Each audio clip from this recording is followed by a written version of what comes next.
So, hello everyone. I hope you can hear us loud and clear. We're just starting here. And first of all, I want to say thank you to Mike for joining us on the Todoist office hours for the day. Thanks for having me, Neil. I've got my iPad going here so I can keep track of the chat while I'm not in the session, like when I'm sharing my screen. But I think what we're going to do is I'm going to let you keep track of that so we don't get any echo in the background. Got it. Okay, yeah, we've got Samuel is helping us out in the background, making sure we're watching the chat. And so if you got any questions, ask them at any time. Yep. I'll get into a little details about how things will go. But first of all, I just want to say we're so happy to have you on. You're a productivity strategist. I'll let you introduce yourself more. And you've been producing content, videos, podcasts about productivity for a while. And you've said so many great things about Todoist. And you really have helped people kind of like with their mindset as well as the kind of tactical about whichever task manager they're using and how they can use it. And I think that synthesis is so important because trying on a task manager is like trying on a new way of thinking. And I really kind of connect with that. In your podcast, you just had a really interesting guest talking about motivation. And so it's really great to have you here. And I would love if you could introduce yourself a bit for anyone that doesn't know you yet. Sure, and I'd love for people in the chat to introduce themselves as well, so I can get to. Whenever I do these kind of sessions, I want to kind of know who's there. Nice. Yeah. I'm feeling very pink today, because my my camera. There we go. That's a little bit better. Real-time color adjustment. That's pretty cool. I've got the webcam settings thing. So, so I'm Mike Vardy. I am known as the productivityist. I used to never really embrace that. I used to say, hey, you know what? I'm a productivityist. But everyone kept getting it wrong. They're like, no, Mike, you're the productivityist. So I'm going to lean into that. I run productivityist.com. I've been doing productivity consulting, coaching, strategizing for over 12 years now. So I'm, I guess, an old timer in some respects. And I have my podcast, like you're mentioning, Neil, the Productivityist podcast. Todd Henry was just on the show this week, as you mentioned. Great. And I've had great guests like Derek Sivers. I've got Seth Godin coming up on a show. Sweet. David Allen, one of the godfather of personal productivity, or stress-free productivity. That said, creator of GTD. I have a YouTube channel, and I am very intimately familiar with a wide variety of productivity apps over the nearly 13 years I've been doing this. So, I'm a big fan of Todoist. I've been using Todoist for many years now. And what I'm going to be sharing with you today, and we're going to have like a little slide presentation, is I'm going to show you how you can, if you're either already in Todoist and you're like, you know what, I want to like go all in, I want to put all my chips in, I'm going to leave some of these other ones behind.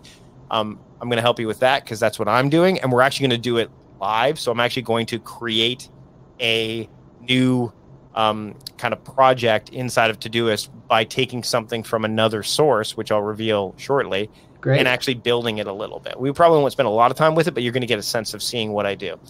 And then really if you're brand new, if you're already in Todoist, like me, and you're like, you know what, I want to leverage it more. I want to get, now that there's boards and all that stuff, I want to get into that. So yeah, I've got plenty of experience, and I have to say that Todoist, as I mentioned in the last office hours that I had, it's got that simplicity, that flexibility and durability that anybody should be looking in a to-do list application. And I'm excited to be here today to share that with you. And I actually have, at the end, I got like a special link that you can go to kind of keep up with the things that I know about Todoist, and whether we do that in a more intimate setting, or whether we do it just you checking out my stuff. So we'll get that out to you a little later in the program. That's great. Well, it sounds like a perfect plan. I'll go through a couple of the basics so people know what to kind of expect. We'll be taking questions throughout the session. You can just include them in the chat, and we will make sure to spend at least 15 minutes at the end, hopefully, if time goes according to plan, at the end to answer those. Everything will be recorded on YouTube and is live streaming on YouTube as we speak. So you will have a chance to catch up and save things, so you don't have to take those copious notes, although if you want to, that's cool. That's how I do things. It's really great. You mentioned something about, Todoist being simple and flexible and powerful, and it's just so important to us. It's awesome to hear that kind of reflected back. Sometimes, in the old days, we used to call Todoist the second brain. That was one of the things that Mir used to start with, like this kind of second brain, second way of thinking. So I'm so excited to hear how you kind of approach this, bringing another mindset, that you might be using on a different tool into the Todoist mindset, and how it works and what works and doesn't, and how you how you achieve your goals. So I'll leave it to you to go through the presentation, and I may interject with a pertinent question now and then, if that's all right. Sure. All right, let's do it. Let me get my screen up here. We'll get sharing. If everybody can, if you can see my screen, let me know. I'm pretty sure you can. Neil, you can see it, right? Yep, it looks good. Perfect. So we're going to talk about migrating from Todoist. This is a Todoist office hours presentation. In the bottom, you already can see that special link. It's productivityist.com/karma. So if you want to go to that at the end of the presentation, or if you're like, you know what, I'm ready to check it out now, feel free to go ahead. So I've used my fair share of apps, or my fair share of apps in my 12 years as a productivity strategist. Let me just go over some of the apps that I've used, just so that you have a sense of where I'm coming from and how good I've become, or adept I've become at migrating. So here are the apps I've used from 2008 until present. IGTD, that was one of the earlier getting things done applications that was for OS X, back before it was called Mac OS. Very clean, very pretty, one of the first pretty ones. Things from Cultured Code. Again, Mac OS, iOS, wasn't really cross-platform, but it was a really, really solid app. Didn't iterate as quickly as I would like, so I moved on to OmniFocus, which, again, if you've been following apps over the years, and especially Mac apps, you know that they are one of the stalwarts in the productivity game. Again, only Mac OS and iOS. Then Trello. Trello I've ended up using on a few occasions because some of my clients were using it, but also I ended up using it because there was that workflow, that boards type workflow that we're going to get into today. In fact, I used Trello up until only about a couple of years ago as one of the because my podcast producer used it, so we ended up using it because I couldn't get him out of it. We'll talk about what he moved to here in a little bit. Wunderlist, which is now known as Microsoft To Do. Now, again, very nice application, looks nice. Available cross-platform was the first one here you noticed that other than Trello was cross-platform, but more of a traditional to-do list. The Hit List, which came and went. It was really good, and then it just stopped being developed. I really liked it. It kind of had this Things vibe to it. I enjoyed it. Thinking Rock. No one will really remember Thinking Rock, but it was one of the original ones. Remember the Milk, which was often touted by Lifehacker. Well, there's Trello again. Went back to Trello. Anydo. Anydo is another one. Time Hero, which is a fairly new player in the game, but it does a lot of theming, and I can track time that way. So if you followed my work before, you know I'm big into theming your time. Time Hero allowed me to do that, but there were some things that I didn't necessarily understand that they were doing. And I mean, I think they're great. And again, I'm going to get to a caveat here in a minute, but also they are fairly new, and there's a lot of apps that are new to the game, such as Amazing Marvin, who is another one I've played with and I really do like. But, again, I'm always a little bit concerned about new apps. I've been doing this for a long time. Rike. I mean, how many of you have played with Rike before? Again, great team work atmosphere, great team. You can collaborate and things like that, but there's other apps you can do that with where we're going to be talking about that. Nosby. Another great one, developed by Mike Slavinsky, generally follows a lot of the getting things done methodology. Another great application. Clear, which was for iOS only. It was a really easy and simple, and the list goes on. It really does. I mean, I haven't even mentioned ones like ClickUp and Monday, and there's so many out there that I've dabbled in. But I found one that was really going to work for me. Really going to work for me. Let me be clear. Again, all of the tools I've already mentioned are already or were decent to-do list apps because some of them don't exist anymore. But this one was it.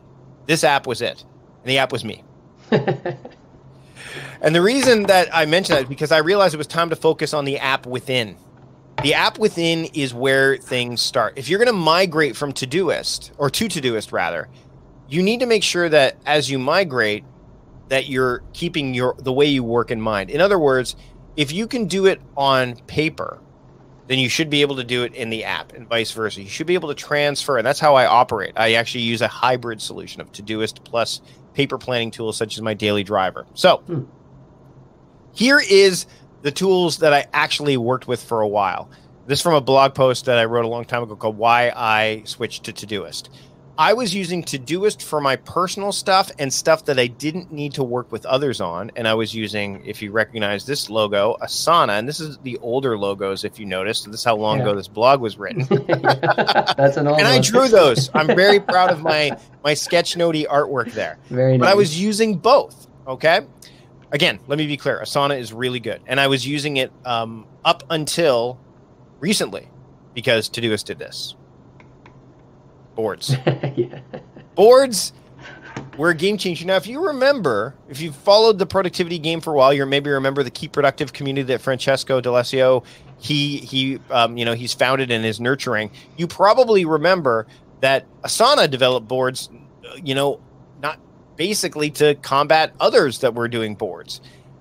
Todoist, with foundations and with boards, they've entered the game, and all of a sudden it's like, that's a game changer. Boards is a game changer for me. And I know we've had an office hours on boards, and I talked a little bit about boards when I was talking about keeping it simple in Todoist, but boards are a game changer for me. So this is what boards does for me. And again, it may do the same for you, but there are less bullet points this time, so don't worry. I can migrate my podcast production to workflow to Todoist. So remember I talked about Trello, right? And how I was using Trello before. Then I moved that to Asana, and I was able to get my podcast producer to move to Asana because I'm like, look, everything is happening inside of Asana that's related to my team. So is the video production, but now I can migrate my video production workflow to Todoist, right? I can migrate my course creation workflow to Todoist. I can migrate my ConvertKit, which is where I do email marketing and send all my emails. I can move that workflow to Todoist. I can migrate my book creation workflow to Todoist. So when Time Crafting eventually comes out, the book, and other books that I work on, I can migrate that over to Todoist. And I can migrate my blog creation workflow to Todoist. So you can see all of these have one thing in common. They're all content creation.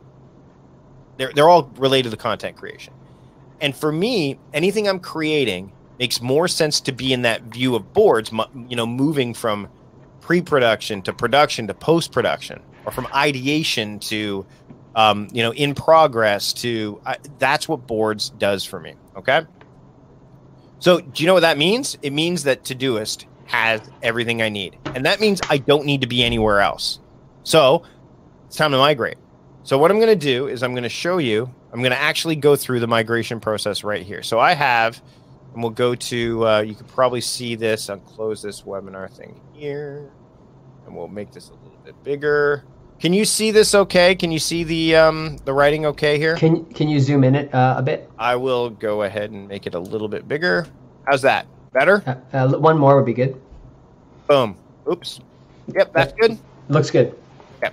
I'll do the same here. 1, 2, 3. So I am going to show you now how I'm going to migrate a project from Asana, which is a tool I've been using, to Todoist. Now, there's a couple ways to do this, okay? The first way I'm going to do is I'm going to kind of do it automatically. So let's say I'm going to do blog content workflow. And this I haven't, remember, I keep in mind I haven't touched to do it to Asana in a while. So if I want to export this,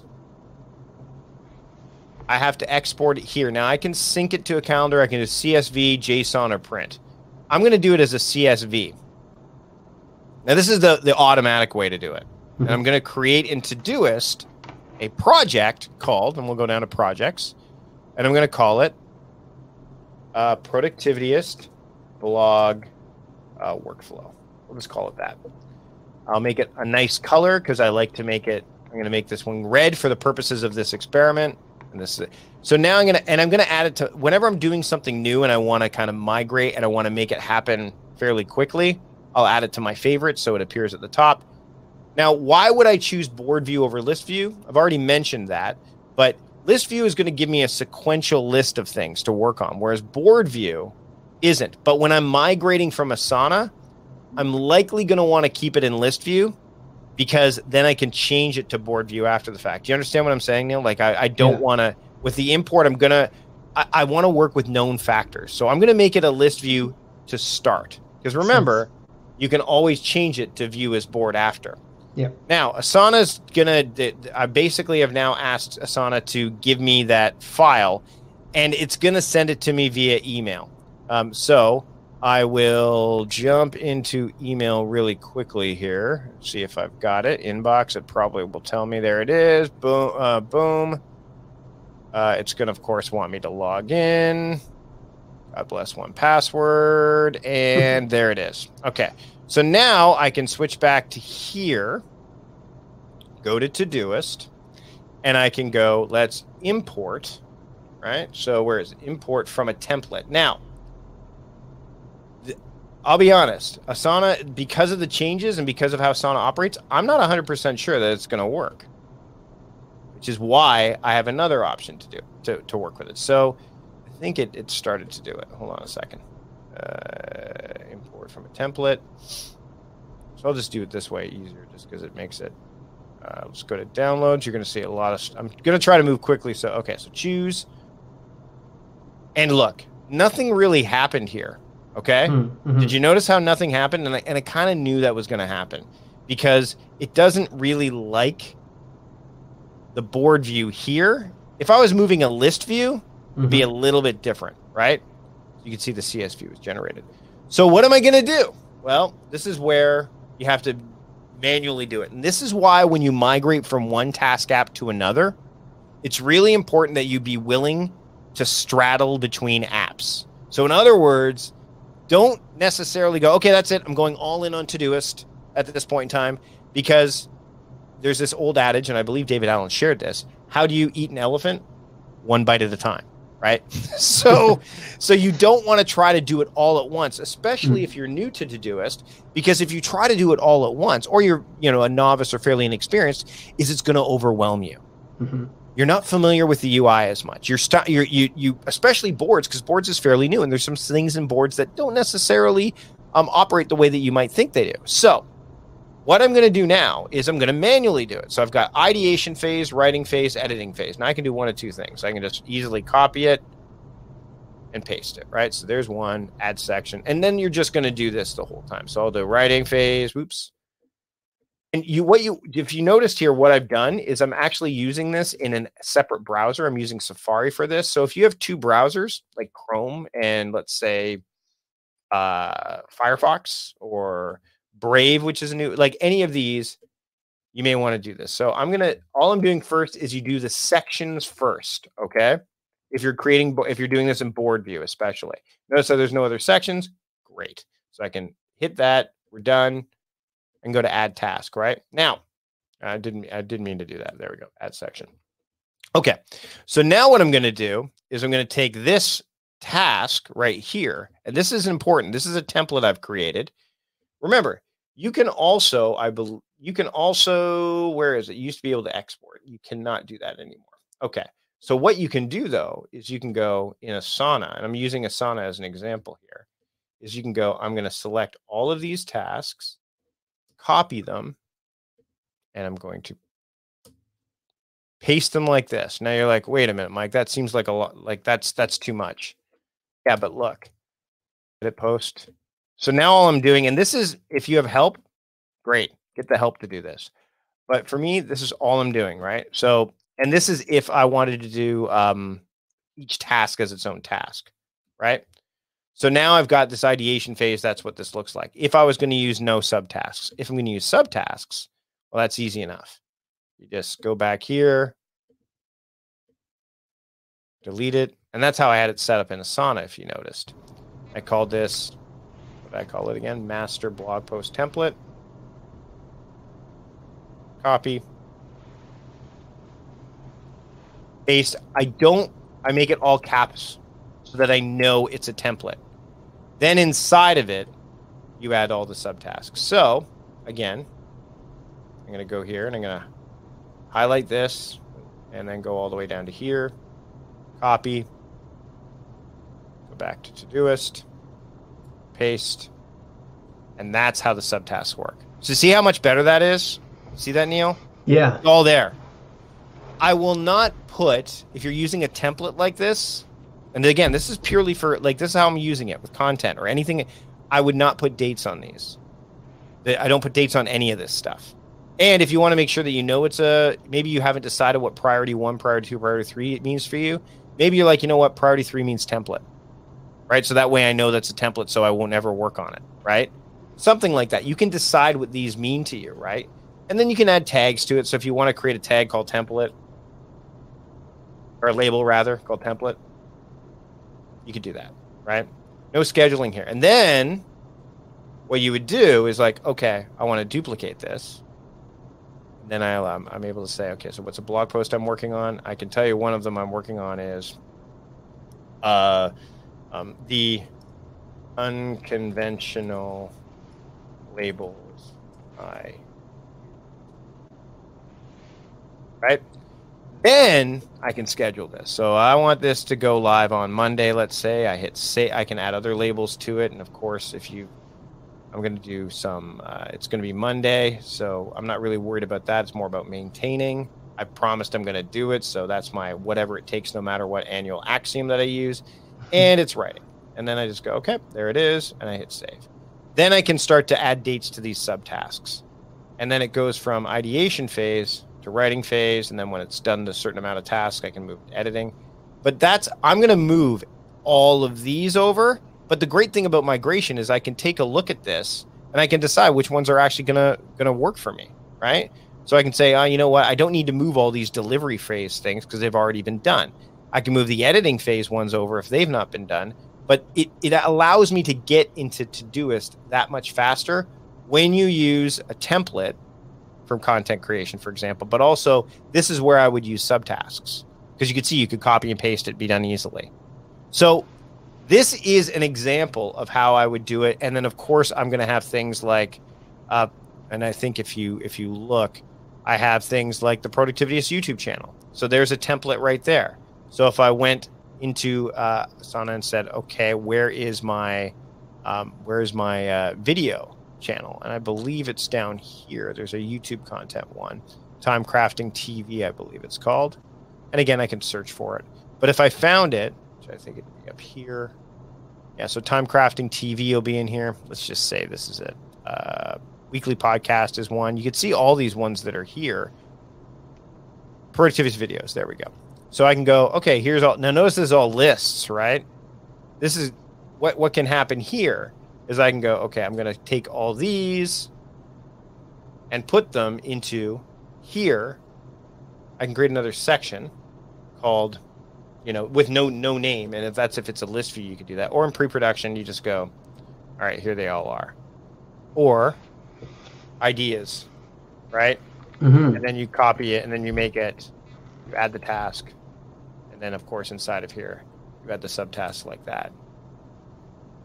And you could even say ideas to review, right?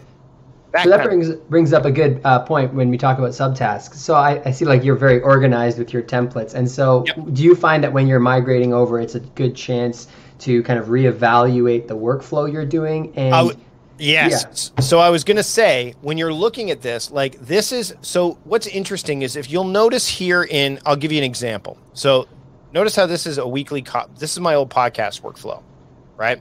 So this is what it looked like in Asana, and this is what it looks like in Todoist, okay? Mm-hmm. Now you'll notice that it says no section here. Now I can rename that. I can create a section and call it like admin, right? So if I did that's the equivalent of the list that I used to keep here, which is podcast, the administrative list, which is not necessarily related. Like it's related to the podcast, but there's no, like I have to I have to do all this stuff. It's getting right. There's nothing is in that flow yet. Right. So what I could do here, and you could see this, like, here's all the things that I want to do for the podcast. And I can say, oh, well, what's this podcast administrative list? Let me just do this. And I haven't actually done this yet. So, now all the way down. Look at this. All of these can go. Let's copy these. I can't update it more than 50 at once. So there's a limit there. So let's just say I'm going to do these all the way to the guest wish list, right? So I'll just do the guest wish list. Boom. All the way up to the top. And then I go oh my goodness. It's because it grabbed the bottom one still. All right, hold on a second. There we go. Boom.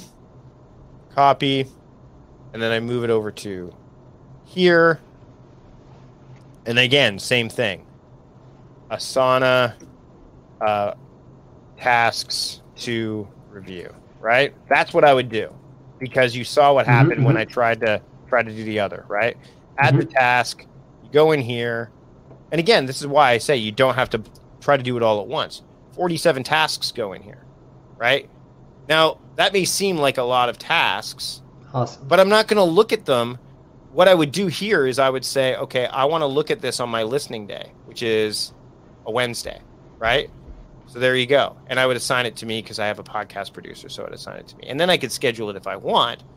But I could tell you right now, when I go to my listening day, which is Tuesday, these are all dated. But if I'm like, I just want to look at the listening tasks, let's go to my labels, which are right, where are the labels right now? They're right here. I can go to my listening stuff, and I can see, oh, look, there it is. Where is it? Right, Asana task to review. Right. Okay, let me look at it. And then that way I can say, okay, here are all the things I need to do. This guest wish list thing I can get rid of.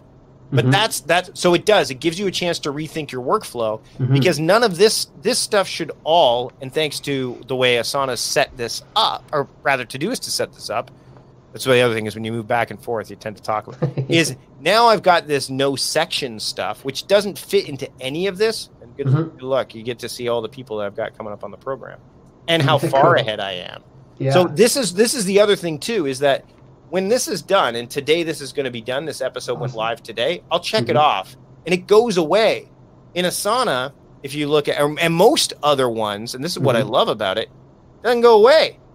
It stays there. Right. Right? So it's now out of sight. So, yep, there it is, Seth Godin, November 4th. So when Seth's podcast airs, I can hit check mark, and it's gone, and then I move these things over. So what this section here, and I can name this section if I wanted to. I could go back to list view, name the section, which I could do right now. I could go view as a list, and it's going to go, oh, there it is. Here's all the sections. Yep. And I can create a new section, right? Called add section, and I can call it admin. Say, right? And add the section. And then all I would do is just drag it up to here. Should work where I drag it up to. It may not actually. I think right above pre-production. Yeah, there it is. Yeah, you have to drag it. Yeah. I think. Yeah. There we go. Yeah. Perfect. And then I can take all of these, highlight them all. And again, I'm doing this on the computer. Certain things you're not going to be able to do, and drag them into there. Boom. That's actually just moving the Asana stuff, right? But bottom line is I can move all these things now, because I just moved a whole bunch. Yeah. It's up here. Moving them one by one. But nonetheless, that's a known issue to add. you get the idea. Yeah. And then when I go back to board view, now look. Now no section still has some stuff, but and by the way, I can now do this too, which makes it probably a little bit easier. And I can put them whatever order I want, right? So I want to do this on this day.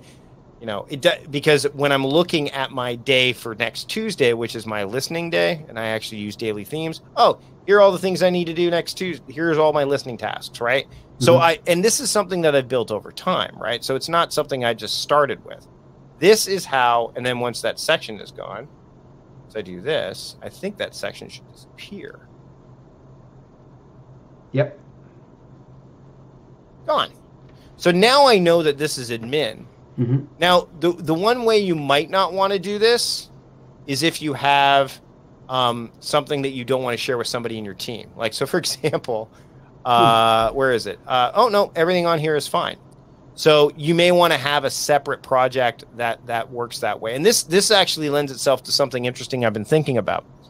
So the other thing is when you migrate, you need to look at what you're using and go, okay, how does this transfer? So for example, in Asana, they use tags, right? So if I go to tags, I can view all of the tags, right? So I can say I want to look at these tags. Or there's tasks and there's subtasks and all that. Well, in Todoist, there are obviously now sections. There have been sections before, but now there's boards, there's sections which are new. There's projects, there's sub-projects. There's all this stuff. And you could see if you look at my, like how I've set this up, my personal has some sub-projects in it. So does my productivityist one, which has even more sub-projects in it. And then my professional. So I've organized this in such a way. And by the way, I would probably put this inside here. You want to decide what this means here. So tags should become labels in all likelihood, right? Sections should, like there's, I think they call them headings in here, or section headings. They should become sections if you even need them at all, right? Tasks should become tasks. Subtasks should become subtasks, or maybe tasks in Asana should become projects in Todoist if you're not going to use subtasks, because maybe you're afraid, like I am, that they're not necessarily gonna work 100% of the time, which is not exclusive to Todoist, by the way. We talked about this in the last office hours. Subtasks are hard to do in an app. They really are, especially recurring ones, right? So you get to decide how this priority levels. See, that's the other thing here too. There's no such thing as priority levels in Asana, right? So now you have this new feature. You can decide, what does this mean? Does priority level mean, does this red means urgent? This means important. This means recurring. What does this mean, right? You have to decide. You have to kind of map that. And one of the things, as I was mentioning, I've been thinking about is, what if, and this is a workaround for people who are like, oh man, I can't have a project, I can't have a task in multiple projects in Todoist, right? So what if you flipped it? What if projects were your labels? So you use projects that way. So instead of a project being like work on podcasts, maybe your project would be, and this is another way to think about when you migrate is, what if my project name was high energy? Let's just say that, right? Which is a mode that I use, right? You could use list or board. Now all of a sudden you're adding tasks, so it could be write first chapter of Night Owl book, right? And then you could say, what tag do you want it to be? Just say it's Night Owl, right? So you could isn't that that's an interesting way to think about it, You've right? inversed the labels and projects. You inverse it because again, and this is one of the benefits, and I'll stop sharing now so we can talk about this. But this is one of the benefits of migrating from one app to another, is you get to see what they did that you like from that app and how you can move it to the other, but you have to focus on the app within first. Right. That's what you have to do. So for me, if it's important for you to say, like, I need to see a project across multiple lenses, or I need to see, I need to be able to have that label in multiple, that task in multiple projects, then flip the script. You know what I mean? Flip the script, which is very interesting, right? Yeah. Now, again, we've talked about boards a little bit. We'll come back to my keynote slides here in a second. Boards are new. Let's face it, they are new. And like anything that's new, it's going to take some time to kind of work out some of the kinks.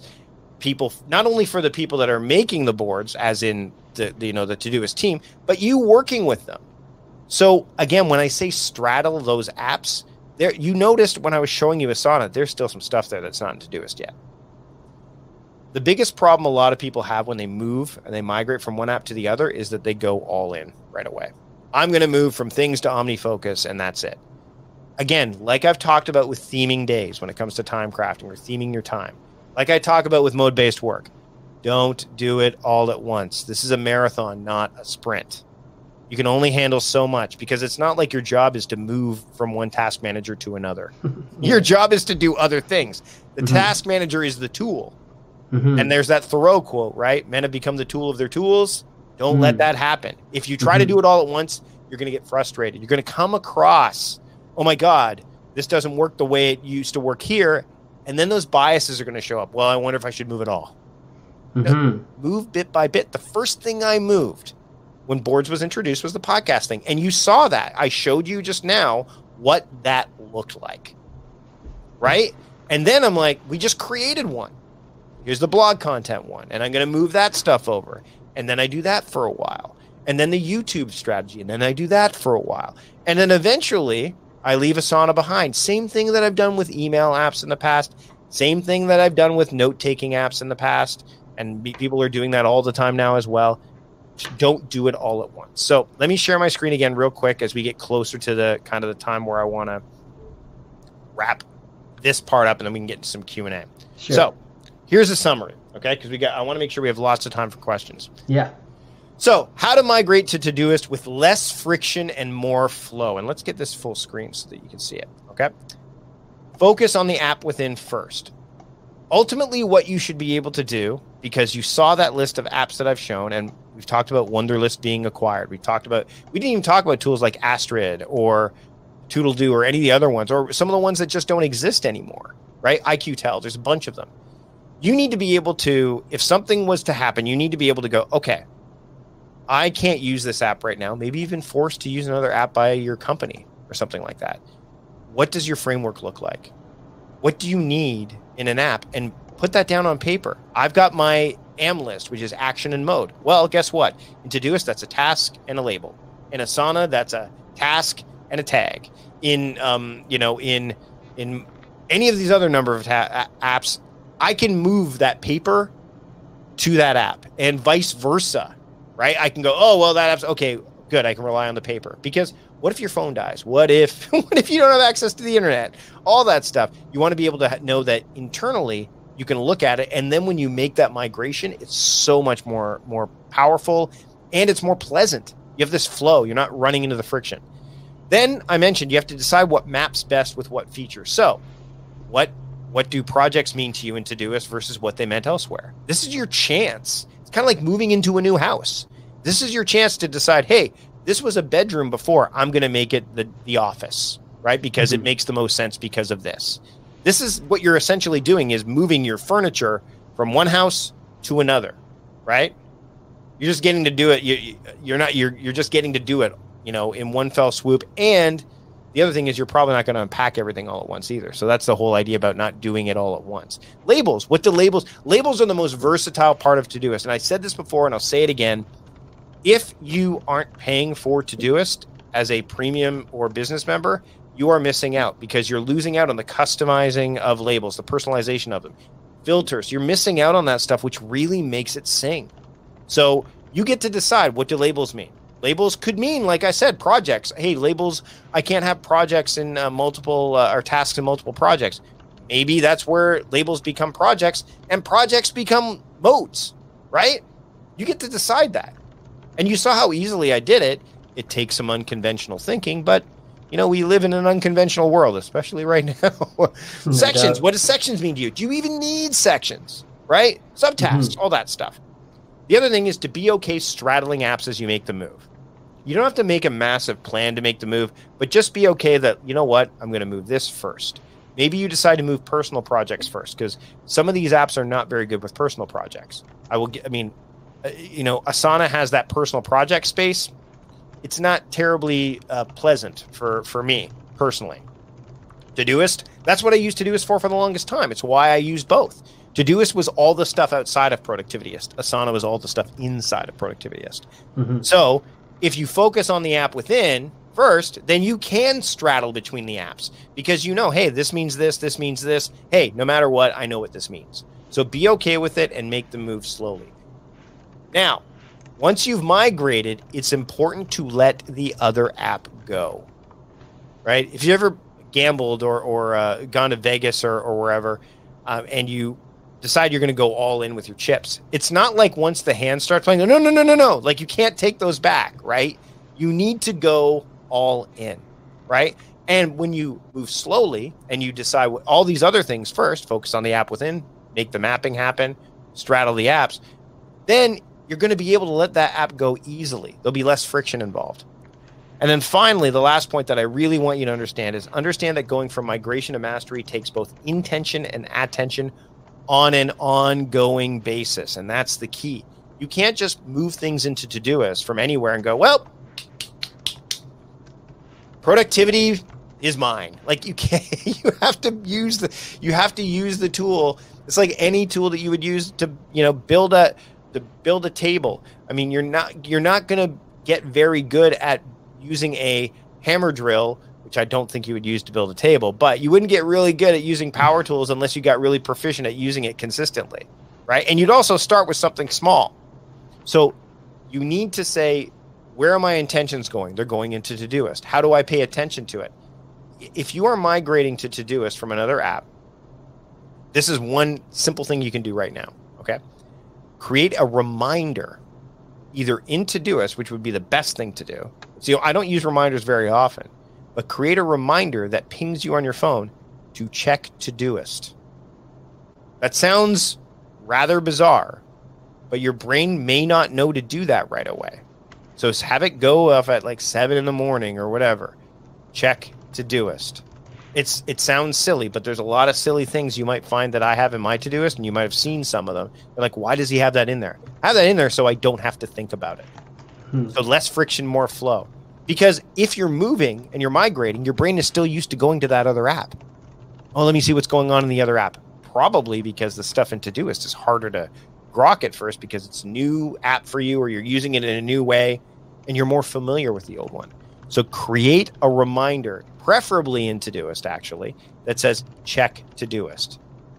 That's the only reminder you should set initially, I think. Check Todoist. Until it just becomes second nature. Do that for like 66 days, because on average, science has shown that it takes about 60, anywhere from I think 18 to 100 some odd days, but 66 is the average number, believe it or not. So keep that going for like 2 months. Till the end of till the end of 2020, if you're watching this at the time this goes live, or just went up, make that reminder happen. Okay? And then by that time, it's second nature. It'll help you let go of the app. So those are the things to keep in mind. I want to thank you. And again, if you want to get more on Todoist, and again, I'm not Carl Pauline, who's fantastic at like diving into some of the real technical stuff in Todoist. I've spent lots of time doing that, and I'm more than happy to let Carl do that stuff because he's great at it. Francesco, another one that's fantastic at what he does with. But I'm a big believer in using Todoist simply and easily. Yes, I have filters, but they're not like massively crazy filters that could break. Because some of them can if you're not quite sure what you're doing. I try to keep things simple. And if that's something that you're interested in, if you're having any trouble with Todoist and you're like, I want a solution because I don't want to be overwhelmed as I make this migration, I would just go to productivityist.com/karma because I am enlightened. So, and you can check out all of my Todoist resources there. Okay. So again, we'll go to the Q&A now. I'm more than happy to answer a bunch of questions. And I timed this pretty good, Neil. Not bad. I timed this pretty 42 good. 22 minutes, right on track. Thank you so much. Camera back and focus real quick, okay? Yeah, no problem. Kind of went out of focus.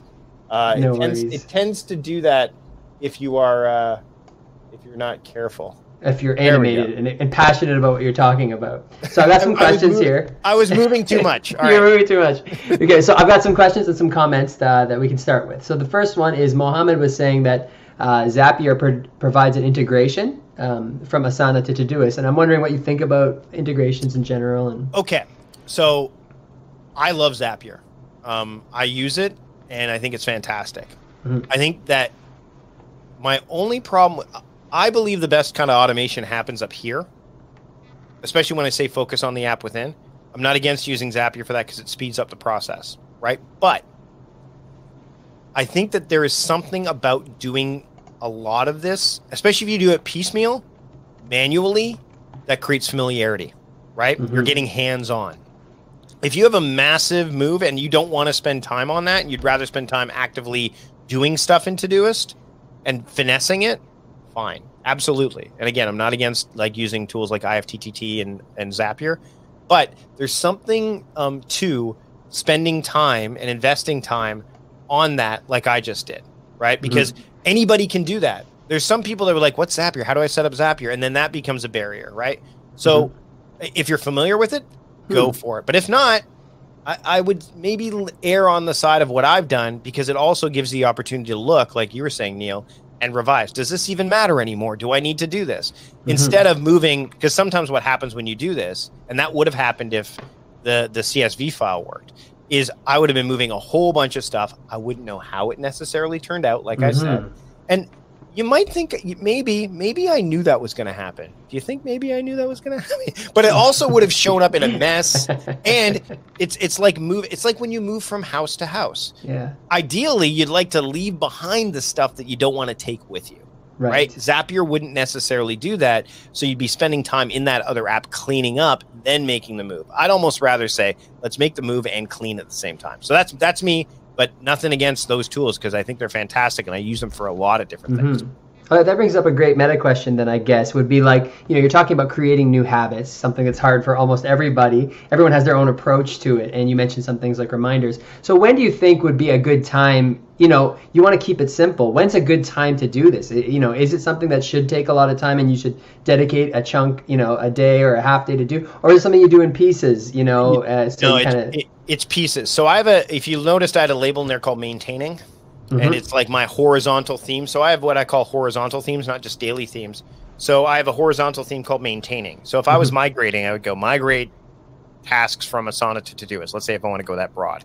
That would show, I would label that maintaining. And then when I go into my maintaining mode between, I think, like 11 and noon, I would see that task there and go, okay. And then I'd say, do I want to migrate stuff today? I think it's important to do it consistently in small, it's again, small chunks. I don't want to sit down and read Principles by Ray Dalio in one sitting, because it's a very big book and very dense, and I wouldn't have time for it to percolate, right? I think that you want to take. I would do. Here's a quick tip, and a quick strategy, a tactic. If you're familiar with the Pomodoro technique, make it a Pomodoro. 25 minutes of migration, then stop. Nice. Right, and then make it a recurring task in Todoist to migrate, right? And if you want to go, I need a reminder, then go ahead, because you're just getting familiar with the tool. But I would not try to say, I'm going to sit down for a day or 4 hours and do this, because again, that's more about doing productive than being productive. That's interesting. So doing productive, you'd say, is like kind of doing work, versus being productive is actually getting things done in a way that works for you. Doing productive is like checking off as many boxes as possible, or not necessarily understanding, having the awareness, the clarity of like, is this the thing that I should be spending my time on right now? Right? So your intention is to migrate into Todoist. How are you going to pay attention to that, but not avoid other things that probably should be done? Again, we could talk about that when it comes to things like email and social media and things like that. This could just be another little thing to fiddle with. That's not what you want. You want to make, and again, it's like cramming for an exam. I mean, sometimes you get lucky. You might get lucky more often than not, but then the one time you don't, it's not like you can blame the teacher. You kind of set yourself up for that. You know? So to me, to that end, I'm a big believer in doing small things consistently than trying to do big swaths all at once, because ultimately the outcomes are better. Awesome. So you mentioned a few mindsets in there, like high energy as a label, and like, that's something that we kind of often share with our users. Some people work by time of day, so they've got labels for time of day, or projects for time of day, depending on how they work. So are there others that you've played with, others that you felt have worked or not? You kind of mentioned your journey. It'd be interesting to hear. I have these categories of mode-based work that I share. So I have, and actually it's interesting, this past Friday in my Time Crafting Trust membership community, we had what we called a bi-weekly breakout session. It was the first one. And I was explaining working by mode, which is basically in Todoist, you would have labels, and they would be the different modes. And there's 5 categories. But I had them inverted because it was hard for people to I was wondering why people were getting stalled when they were trying to do it. So they are time-based modes. So will this take me 5 minutes? Will it take me 15? And then I would use a label 5 minutes. So that way, between meetings, I can go, I only have 30 minutes. Let me see how many things I can do in 5 minutes or less. Nice. That's one. And that's easy for people to wrap their head around. And the reason you want to use those for labels instead of flags and stuff like that is because flags labels are easy. You can delete a label from completely, and it removes itself from all the tasks. Flag maintenance gets a little bit trickier, right? So then there's resource based. So person, place, thing. Oh, there's only certain things I can do on my iMac. Oh, there's only certain things I can do in the kitchen. Things like, or my wife. I need to talk to my wife about things. She's that. Energy based, which again I alluded to, is like high energy, low energy. And if I'm looking at a task so let's say I'm a night owl. So I'm gonna wake up today, and today is my looking day. So it's the day I do a lot of video work and do a lot of reading and stuff like that. But to start off, I'm like, it's looking day, but I'm tired. Let me look at all my looking tasks. So that's theme based, which we'll get to in a minute, that are low energy. So then I'm filtering my list, right? Which is, you looked at my to-do list and are probably like, oh my God, look how much Mike has in there. But I don't look at today till near the end of the day. Did I miss anything, right? I look at that Wednesday focus filter that tells me, here are all the things that are looking oriented that I want to do. And so then I can hone in. So I want to look at my low energy tasks. Great. That are looking as well. Okay. There it is. And I can work on that. Or if I'm feeling like later in the day, 4 o'clock, I'm like, bam, I'm ready to go. I can do all the high energy stuff. Cool. If it doesn't fit in either of those buckets, I just won't give it a label that has energy attached to it. Instead, I might use time or the next one, which is activity. Is this a writing task? Is this a reading task? Is this a shopping task? So anything ending in ing, that's activity. And then the final one is theme-based, which is, what's the daily theme? What's the horizontal theme? And so what's interesting is, and I alluded to this earlier, is I used to have theme at the top and time at the bottom. But time is the easiest for people to wrap their heads around, right? Like everyone knows how to count time, right? And then they know resources like person, place, thing. Energy gets a little bit trickier, but it's not as activity. It's more qualitative because some types of writing are different than others. But theme-based, you'd be like, I've never read time crafting stuff at all, Mike. I don't know what the hell you're talking about. So I had it inverted, which means people got stalled at that first T, because when you work by mode, it's a treat. Now I've done it, And by the way, as soon as that happened, you know where I captured that thought? Todoist. Yeah. Because I have to go back. I have to go back to every single mention of mode-based work, all my documentation, and go swaps, or I have to hire somebody to do it. But you know what I mean? So yeah, I do. So that is ultimately how I really use labels in Todoist, is with my modes. And then I've done that with all the other tools too. And I can do it on paper on you can't really see it here, but I've got this daily driver, and that's where the mode is. So I'm able to do it that way. And then I can let the tasks be the task. I can let the projects be the project. I can let the sections be the areas, because that's kind of how you saw like pre-production, post-production. Yeah. Sections to me are far more useful in boards than anywhere else. Yeah. I don't like them in list view because it creates a stop. Like I go and like, what's this? But in boards, because there's flow, I'm like, I can drag things to here. It's just it's that Kanban, that agile style that makes sense to me for flow. Whereas lists is all about like the flow is different. It's just a different type of flow. So so I'm a big believer in working by mode over working by project or due date, because modes are constant. You will never have to change a mode unless you change. Projects begin and end. Due dates, I like the fact, and I talked about this last time, I love the fact that in Todoist it says schedule date. It doesn't say due date, because I don't want to know the due date. I want that date to be like, this is when I want it to have my attention. When I want to do it, yeah. No, not even when I want to do it. I actually have 2 tasks. We did this week. I had decide when to put Halloween decorations up, and then put Halloween decorations up. Right. So I didn't get, so the decide said, I want to know about this on October 1st. And it showed up. And I'm like, okay. And I talked to my son, because he was a label. He's a resource. Hey, Colt, when you want to put Halloween decorations up, especially right now in the era of what does Halloween look like in 2020, right? Yeah, you need to think it through. And we had to think about it. Like, how are we going to deliver candy? Are we going to do? And he said, yeah, I want to have it up by the 17th. Great. Then I just put a date on, put Halloween decorations up, October. Boom, boom, boom. Yes. So that's attention. I don't, because there are things that get my attention on those dates that I won't do. I just want the reminder, which is why I don't use a lot of reminders. Because you're using tasks as reminders. That's a really powerful way to use Todoist. And when we plan out some of our internal projects as well, I think attention is a very powerful term. It's like bringing kind of concepts to attention before you actually do the task. Yep. And that speaks to the idea of breaking things down, which you've shown in so many of your tasks when we looked at your list. I wanted to get into one question. I think I wish I could peek into all of our viewers and know how many are, single player and using it by themselves versus how many are team-based. But I'm curious about, let's say, use an example like, let's say someone has a job and they're using a different tool there, and they maybe want to port some of that into Todoist to have their own personal task manager while using another task at work. How do you make that straddle work? And so I would not migrate tasks that you are from a tool that you are forced to work on out of that place.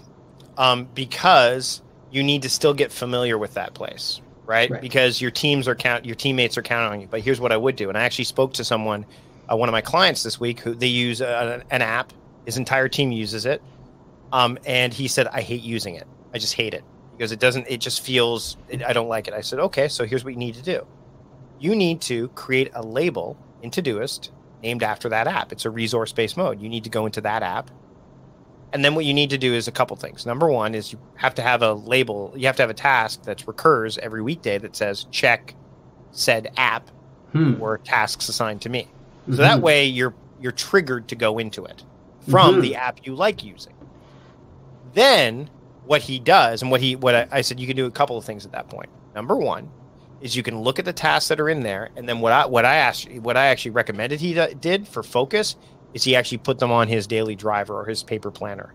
He just wrote down all those tasks because his label is now that app. It's not. And then when he put it on paper, he can go, I said, well, what's your starter mode? And what I mean by that is, which is the mode category that works best for you? Is it energy? Is it time?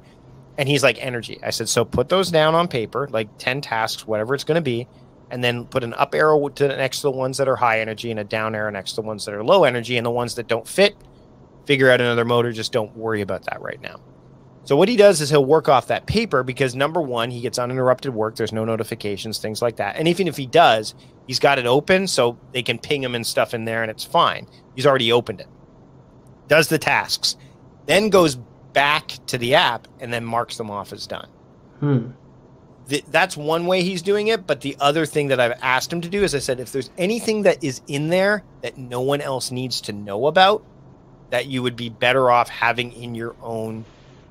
Put that in your Todoist setup under maybe the project, and then make sure that you add that label for that app so that you know you have to go back into that app to tell people what you're doing. Right. So you can't just wholesale go, I'm not going to use Asana. I don't care. It's like someone who, it's the same principle. And I've had this with CEOs where I've had to say to them, hey, they're like, I want to start using Todoist. And actually I have a client in DC that I'm going to be working with again. And I'm like, well, where do you, and I looked at his Todoist. I'm like, your Todoist is out of control. He says, yeah, I mostly send emails to get tasks done. I'm like, you can't do that. Right. You can't do that. Like, if you're not all in, like if you're not using it, then you can't expect anybody else to. So you need to be using it. And if you are on a team and they are using it, there's still no reason why you can't use Todoist behind the scenes. But you need to make sure that they see you active there, because if you're not, there's going to be a lot of assumptions, especially right now when most of us are working remotely and the companies have been thrust into remote work and they have trust issues. So you need to, that's the only connection. So I wouldn't move all of the tasks for sure. I would keep one, again, straddling, but again, you're only, it's like you're not putting your full weight on the foot that's in that other app. You're just saying, okay, I need to go in here. Todoist told me to. I'm going to look and see what I need. And normally people, again, conventional work is they'll put due dates on it, right? Because that's the thing that drives people. Find those. Put those on your sheet of paper or whatever you want to use, your daily driver, whatever it is. Put the modes next to it.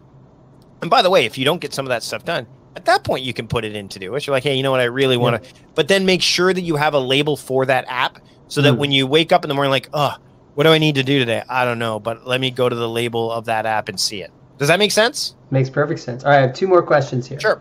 All right, so the first one was also related to teamwork is, let's say you're bringing a team into Todoist. So, you move over from Asana, but you are bringing the team and they want to kind of come into Todoist. How do you kind of make sure that you're sharing that workflow with them? You're on the same page. Let's use maybe one of your podcasts. Let's say you're working on it with a team. How do you kind of bring them into it? What do you do?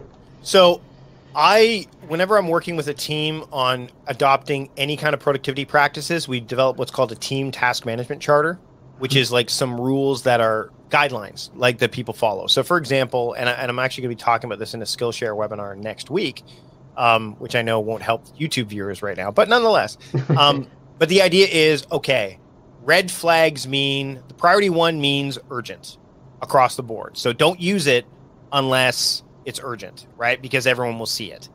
And if they're using the team inbox, that's particularly important because a lot of people will have, you know what I mean? Like you need to have some consistent guidelines for your teammates to use. But again, you don't want to make them overwhelming. You don't want to say, well, this is it. Like you want to be very clear. Like, okay, the things that we know to be true are there are 4 types of priority levels. Priority 1 equals urgent. Priority 2 equals important. Priority 3 equals recurring, and I know Todoist does recurring tasks now, but unless you flag it, they don't rise above the ones that aren't recurring, right? So that's a way to, and then priority 4 means it's just a thing. The other thing that you would want to use with team, and this is really helpful, is the colors in Todoist. Yeah. Right? So every teammate maybe gets a color for their labels, so that way you know whose it is. Great. If you have right? If you have too many teams, and that it used to be hard to do that in the early days of Todoist. Like, there's 4 colors, I have 10, but now it's a little bit easier. But there's also a workaround there. Let's say you're going to use energy-based modes. Let's say you're going to use that, and you don't have to. This is where it gets more personal, but you're going to use it, but someone else is using it too. Well, then you put your initials at the beginning of that label. So MV hyphen high energy, right? Mm-hmm. Or again, and maybe for someone that is the CEO, maybe they're using all caps, right? Do you use sections? Yes or no? Sections aren't being used. We do not use sections. Any sections created will be deleted. But you have to create some kind of charter that allows the teammates to go, okay, here are the boundaries, here's the parameters, and then they can work within them, right? So then they can say, well, oh, I only know that priority 1 is urgent, but priority 2 and priority 3 are anything. So if it's assigned to me and I make it a priority 2, that could mean like that is tomorrow.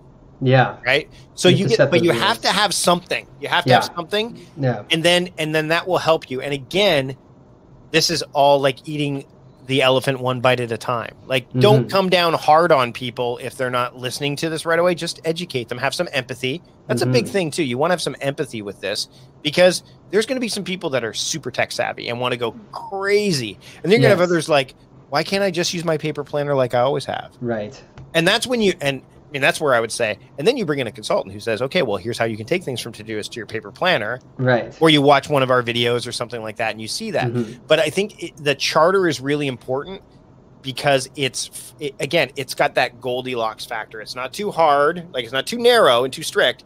It's not too soft, which means, hey, here's Todoist, go to town. It's like that, just right. Does that make sense? Yeah, that makes perfect sense. And I guess that gets into the last question. You just mentioned empathy, and another thing you mentioned was attention. And I think for so many people here, especially a lot of us will be productivity nerds, looking for that little bit of edge. And we live in a time where maybe you could say our attention is under siege a little. Like, there's just so many distractions that are coming at us all the time. So I'm curious, like, what you think is the role of, like, building habits for paying attention to Todoist, making sure that you're kind of focusing on your projects and not getting distracted. It's kind of a question about, like, it's one of the advantages I see in Todoist, and I'm wondering what you think about attention. So you could have removed maybe from that sentence about your attention under siege, and you could say perpetually, because it never changes. I mean, one of the things I've started to do in the morning is give up the let's check and see what's going on in the world and just doing meditation instead, because I can't affect the outside world nearly as much as I can affect the inside world, right? So this is where, and when I developed time crafting, and oh my goodness, the sun came out. Talk about meditation. The sun comes out. It's Victoria, BC. I didn't expect the sun to show up in October. We have another few months. But this is when I developed time crafting, it was very important for me to say, okay, how do we have the soft skills incorporated with the hard skills? So, for example, to learn Todoist, like the actual technical components, it's a hard skill, right? But the nuances, the soft skills, things like empathy, again, things like attention, focus, clarity, those kind of things, patience, those are soft skills. But so is, frankly, a lot of productivities. We don't want to make our to-do list inhumane, because we're human, right? So when you this is why mode-based work to me is so powerful. Because, and same with all elements of time crafting, really, because when I woke up this morning, I didn't say, what am I going to do today? Because that's a terrible question. Because my brain goes, I don't know, what do you want to do? Like, that primitive part of your brain that only wants to fight, flight, or do the other F word, really just wants to, that's what it wants. Lizard brain. It would love to be lazy all day long. David Allen created getting things done so he could be lazy. He could justify his laziness, right? He could free his mind. Yes. Right. So what is a better question for me to ask in the morning? That's where we start. And a better question is, what day is it today? Why? Because it's definitive. Today's Wednesday. Okay. What does Wednesday mean?